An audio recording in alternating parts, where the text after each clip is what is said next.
Hi everyone, my name is Emma and today we are going to be building a snow person. So I don't want to build just any snow person though. I want to make the perfect snow scientist. So to start building a snowman, first step we're going to do is make a snowball. When you pack a snowball down with your hands, something amazing happens. You actually are creating something called pressure, and this pressure causes the snow to melt. When you pack down the snowball and create that pressure, the outside actually melts. So this allows something that we call hydrogen bonds to be created. So these hydrogen bonds, they exist because the snow is made up of water. Water is actually made up of way teeny tiny things that we can't see with our eyes. These are called elements. When you get really close to water, you can see these elements in there. So first we have our oxygen atom. So oxygen is an element that we've probably heard of before. It's what we all breathe. Then there are two other atoms in water. So these are hydrogen elements. So these are connected together. And you might have heard what we call water sometimes, which is H2O. This is the chemical formula. When you have lots of these water molecules in there, you get something called hydrogen bonds, which is when the hydrogen of one water molecule bonds with the oxygen of another water molecule.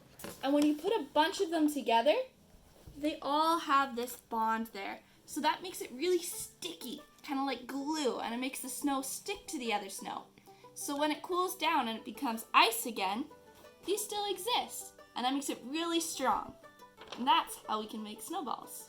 So when you build a snow person, you'll notice that most of the snow people have the largest snowball on the bottom, then you have a middle snowball, then you have a smaller top snowball. We'll talk about why this is. When you're making your snow scientist, you'll want the biggest snowball to be on the bottom. This is because of something that we call the center of gravity.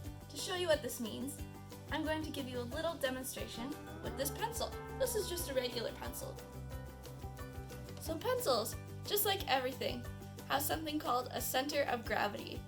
See how I'm balancing this on my finger right now? That's because I found this pencil's center of gravity.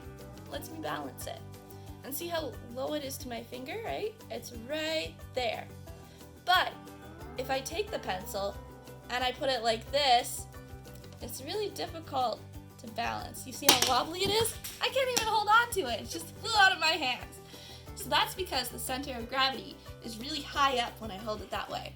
So if you made a snow pencil instead of a snow scientist, it would probably just fall over. It gets really wobbly. But if we make the largest snowball on the bottom with our snow scientist, that means the center of gravity is going to be lower to the ground, which means that it's going to balance better and it won't be all wobbly when we make it. All right, let's build our snow person.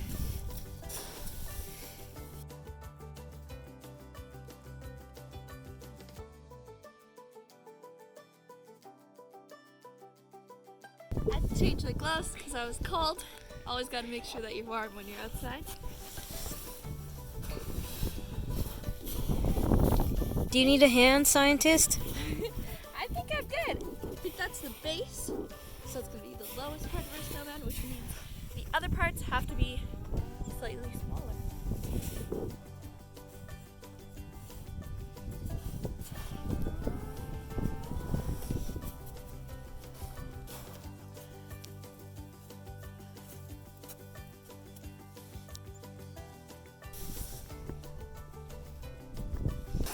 Boom!